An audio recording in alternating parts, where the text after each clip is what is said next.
Keep dreaming lang and wag na wag mawawala yung faith nyo kay God and tiyagain nyo lang lahat dahil lahat ng ginagawa sa buhay may purpose. My name is Carl Kevit Kiambao from Barangay Bayanan. Season 85 Rookie of the Year, Season 86 MVP sa UAAP and Gilas Standout. First of all, nung 10 years old ako, talagang hili ko na mag-basketball. Yung plastic na bola pa lang yun. And sa court na to, dito ako naglalaro everyday. Halos dito na ako natutulog. May nakakita sa akin dito, referee siya.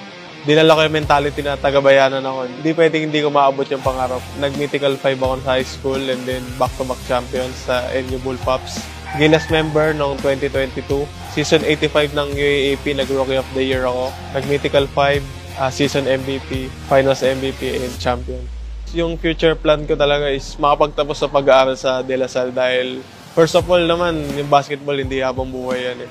Kumbaga, first priority is yung pag-aaral mo and kung paano ka makakapagtapos and kung paano mo mabibigyan ng magandang buhay yung sarili mo at yung pamilya mo. Maraming salamat po sa pag-recognize sa akin at sa lahat ng mga kabataan dito sa Muntinlupa na nag-a-aspire makapunta sa malaking liga.